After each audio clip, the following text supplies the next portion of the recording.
Benefit sanctions are designed to encourage people into work, say the government. Those who get financial support, such as job seekers allowance, can have their benefits docked, suspended or stopped if they refuse to take a job or don't do enough to get a job. But critics claim it can be unfair and penalise the most vulnerable in society. One Labour MP has told this programme she's taking cases to the Parliamentary Ombudsman, who has the power to force through change. We'll speak to her later on in the programme. But first, the experiences of Hayley and Lee.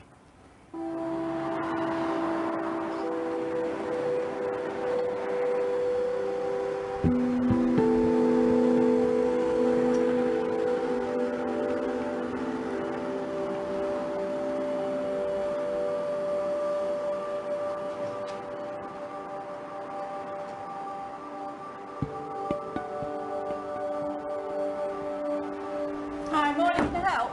Yeah, I think I might be going on another sanction. Right, we've got a benefit advisor in this morning that could see you. Yeah, that's fine. I voluntarily walked out of the job, and then the time I paid all my bills out, there was actually about £3 left to do my shopping. Well, nobody in the right mind can live on £3.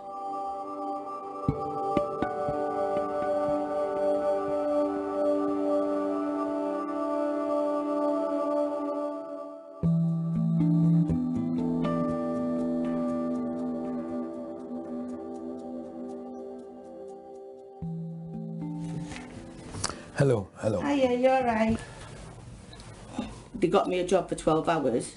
It worked out at, I think, £78 a week. Was it a permanent contract? Yeah, permanent. But when I weighed up everything, I wasn't even working for anything. So basically you were on £26 a day, £78 Yeah, 78, yeah. for the week. And out of that you had to pay I wouldn't have been able to pay £6 travelling expenses. a day. Yeah. So that was about £18, just £17. Terrible. Okay.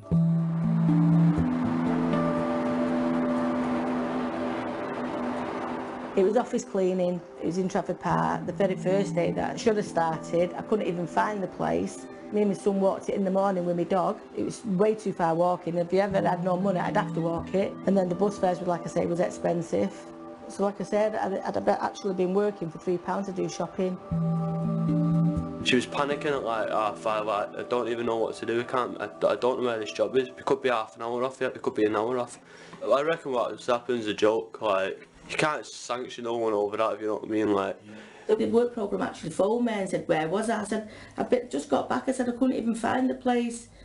So she went, well, they'll put you up in Trafford Park again. So I had to borrow a tenner of my friend to go back. They picked me up from Kellogg's and took me to it. Yeah. You know what I mean? But the first day my son did walk me, and it was a drag, especially when you've got to be there for 6:30 in the morning. And I walked it. We left our house about 5:15, and it was just diabolical. Obviously, like, my mum's got 2 childs, if you know what I mean. So like one who, you know, who cares for me dad, who, you know, is like disabled. He's been in and out of hospital with heart failure and whatnot. So my mum's still got to send like my other like brother like just like little bits and bobs. Yeah, there's a tenner. Look after your dad. Look after yourself. Just, and then with me, I'm not really bothered, but I just want to make sure that all my family's alright. If you know what I mean. So I'm like, I'm only 20, but I'm like providing at the minute, if you know what I mean, for now. So it is quite hard because, you know, I'm not even on minimum wage yet. You found a job and you turned it down, you walked away from it, and you're potentially facing a 3-year sanction. Some people would argue that's fair because you walked out of a job. What do you say to that? I don't think it is fair because I actually wanted to work. I actually do want to work, but I was only work. By the time I paid all my bills out, there was £3 to live on shopping. Can anybody live on £3 for shopping? I don't think so.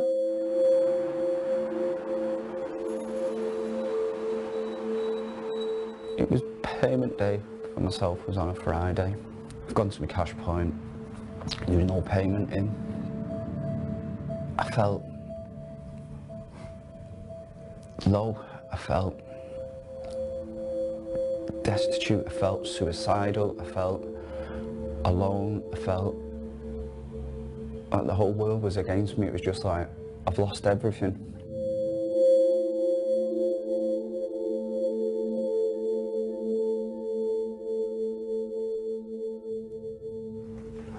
Lee. You all right, Do good to see you again. Shall we have a look at the latest thing, because you've dropped a couple of letters off, Lee. Now, it's council tax arrears. Now, this is all related to the same problem, because the stoppage of your ESA has led to disruption to your council tax support, which has led to the council generating a bill, which you haven't known about, and it's gone to for a summons. Lee's is a heartbreaking case. His mum, dad and sister all died, and he was signed off sick at that point, but relatively mild mental health problems at that stage. What then happened is he had his entire income removed for not going to a medical appointment that he wasn't told about. And he then went into deep, severe depression. And we've managed to get the decision overturned, so he's now got his income restored, but there's a legacy of council tax arrears. I didn't even open them letters. I think I passed them on to you unopened. Right, yeah, because yeah, when they drop through, it's like, if I've got no money, what's the point in opening them to add more stress? Just pushed them to the side. Whilst they've been sanctioned, council tax letters have been dropping through the door. I know the council tax letters because they have a distinctive envelope, and I've just been putting them to one side because there's no point in opening them to see how much I owe them, because I've got no money at all to pay them. So I've just been pushing them to one side. If you want me to, Lee, I'll do a complaint to the council and say it should never have stopped. Please reinstate it and cancel the liability proceedings. If you could do that, please. Yeah. It'd be a weight off my shoulders, because I wouldn't know where to start. I've not got the mental capacity at the minute to be doing things like that. It's just, I can't. I just can't get Well, that's what we're here for. I didn't even know. I've got a court summons. Yeah. No. Well, that's what we're here for. We'll sort it. Was that in the unopened letter? Yeah, it was unopened, yeah. Well, my dad passed away of cancer in July 2012. After that, my mum became really ill. After losing a partner of so many years, I took over the role and became my mum's carer. Didn't claim carer's allowance, and then my mum forced me to. She was like, you deserve the money, you're here every day. 19 months after my dad passed away, my mum died. Last February 2014. Last October, my sister was diagnosed with brain cancer. She just passed away this March, day before Mother's Day. So I've had then 3 bereavements. That's my mum, my dad and my sister in 32 months. So it's not been easy. I'm not going to have bailiffs at my mum's door, am I? Not if we have anything to do with it, Lee. If I'd have opened that letter, I don't know what I'd have done. Because when you're at your lowest, the last thing you want is one of them. A court summons. I'm worried about it now, even though you're dealing with it. I really am. Right. Well, we'll get a letter out in the next couple of days. Yeah.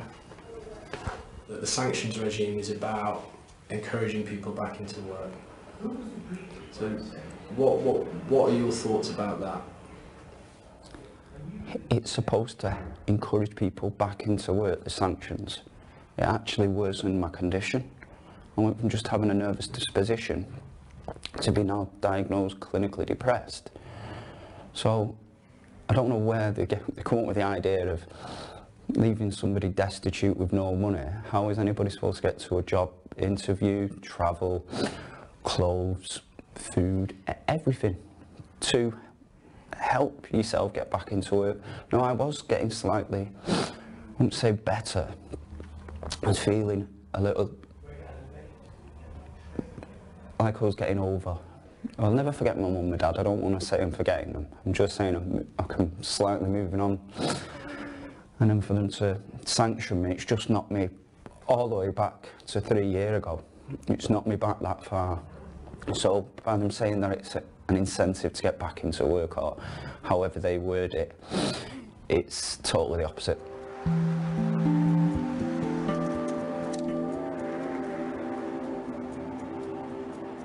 We're going up to Andy's now. And who's Andy? Tell me about Andy. Andy's my ex-partner.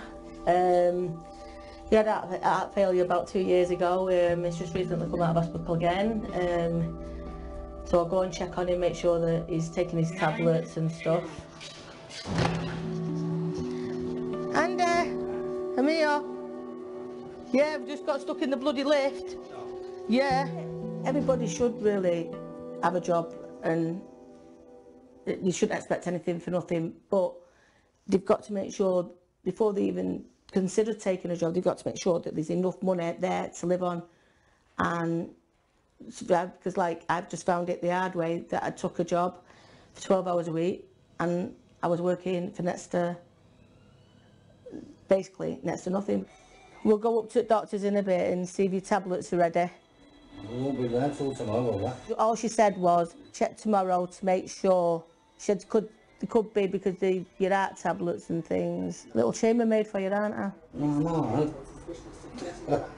None of us are perfect. We all mess up somewhere, and unfortunately, in my case, it looks like I've done it twice. I want to work. I want to be able to show my kids that I'm working for what I want. At the minute, I've got nothing, and it's nice to be able to go out, buy something and say, I've actually earned to get that, rather than say, I bought that because I'm on dole. I don't want to be on dole. I want a job, but I want to make sure I can live on what I'm getting, not struggle. Hayley and Lee. We asked the DWP for an interview this morning, but they declined. They sent us this statement: the vast majority of those on benefits play by the rules and do everything they can to find work, and the number of sanctions is falling. However, as taxpayers would expect, the small minority who refuse to do so risk a reduction to their benefits. We'll talk more about that a little later on in the programme. Benefit sanctions were introduced by the government to encourage people into work. Under the system, people can lose benefits for anywhere between a few weeks and 3 years if they fail to meet the government's requirements for job seekers. That includes things like turning down jobs or not turning up for interviews. Over the last couple of years, there have been around 1 million cases of people on job seekers allowance being sanctioned. Critics claim it can be unfair and penalise the most vulnerable in society. One Labour MP tells this programme she's taking cases to the Parliamentary Ombudsman, who has the power to force change. We'll speak to her in just a moment. We did ask the Department of Work and Pensions for an interview, but they said no. They sent us this statement: the vast majority of those on benefits play by the rules and do everything they can to find work, and the number of sanctions is falling. However, as taxpayers would expect, the small minority who refuse to do so risk a reduction to their benefits. Let's talk to various people then. Rebecca Long-Bailey is the Labour MP for Salford and Eccles, who's taking cases to the Parliamentary Ombudsman. Jonathan Isaby is the Chief Executive of the Taxpayers Alliance. And Tracy Matthew-Vicus is from Cambridge and was left homeless after benefit sanctions. Welcome, all of you. Rebecca Long-Bailey, first of all, what's the issue with the sanctions system then, as far as you're concerned? Well, since I became an MP in May, I've had countless cases come to my office that have displayed severe maladministration of the system that's currently being practised. I've had people being sanctioned for silly things like missing an appointment by 5 minutes. I've had people turning up to the job centre only to be sent on a course by the job centre and later penalised for not attending an appointment at the job centre at the same time that they were at the course. I mean, it seems to be that the whole system is currently farcical, and I'm calling for the Ombudsman to look at a few particular cases that I've sent to them to review this systemic maladministration that's taking place. Jonathan Isaby, do you accept that this criticism, that this one-size-fits-all system is unfair? There are clearly some cases where the system has been severely at fault, and Lee's story, which you told just now, the authorities admitted they got it wrong and they shouldn't have sanctioned him. They're completely wrong to do so. But in the same way that if a hospital administered the wrong drugs to someone, you're not going to shut the whole hospital down just because there have been a few instances where the system has got something wrong. And overall, the sanctions regime is working. You've actually seen a reduction of about 40% of the people being sanctioned over the last year. And it's necessary to have those there because there are obligations on both sides, both of the state to look after people who've fallen on tough times, but also on those who are in that position of taking taxpayers' money to fulfil certain obligations too. Tracy, you had your benefits stopped after being sanctioned. Do you accept that there do have to be rules, and it can act as an incentive to people to get off the backsides effectively? I agree there has to be rules and there has to be a cut-off point, but I think the general sanction should be to the individual, not on a whole. I think they should look at people's cases separately and not just lump them all together. Right. Because when I got sanctioned, it was for 2 months, no money. It Two just stopped children completely. just stopped. They'd no letter, no telling me that I was being sanctioned. I went to get my money likely, and my money was not there. And what had you done to I'd merit missed that an sanction? appointment. Right. Okay. And why did you miss it? Because I didn't know about it. And that's the general thing with the sanctions. They just and they sanction people who are trying to get back into work, who are on the benefits for a brief period.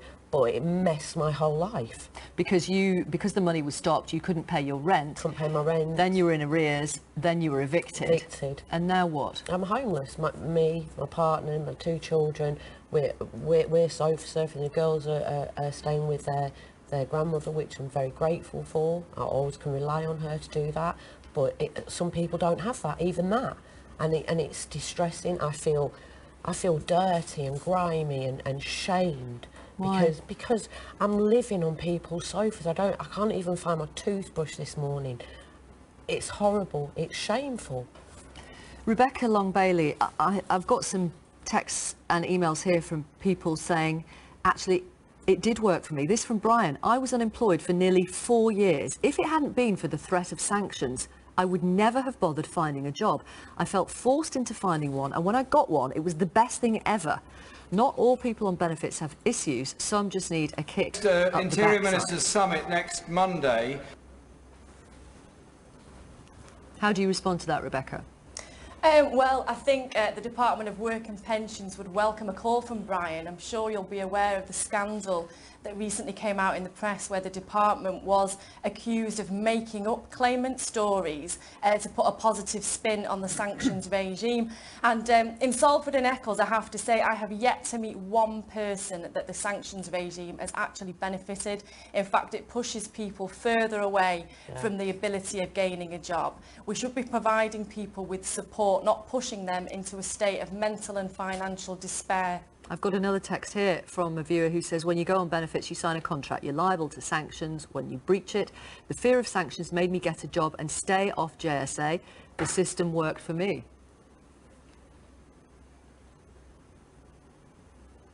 I mean, it is working for some people, Rebecca Long Bailey. You know, you may have examples that you're taking to the Parliamentary Ombudsman, but there are examples here of viewers for whom it worked. Well, as I said, I think they should make contact with the Department of Work and Pensions, but certainly my experience is that a number of these sanctions cases involve conditions that have been completely unrealistic for the individual. I think Tracy's a case in point there. There needs to be a real review of an individual's personal circumstances when they do set the conditions for the sanctions regime, so that they are capable of actually meeting those conditions in the first place. Jonathan Isby, what would be wrong with judging each case on its merits? Well, clearly the authorities need to do that, and you know, each individual case, you know, there's a contract, a commitment at the time that you start claiming the benefit as to what obligations you're expected to fulfil in order to continue receiving that. And you know, clearly, say in Lee's case, the system failed. I don't know exactly the details of Tracy's case here, but if they didn't send you a letter telling you to come to appointment, then clearly that system has failed, and that's not justifiable. I was told about the sanctions when I first signed on. Nobody sat down and said to me, this is what could happen if such and such happened. I had no explanation. So when my money wasn't there that day, I didn't even know about sanctions. So where's the training for the staff to explain to people who are just normal people to say this is what could happen? if this and that happened.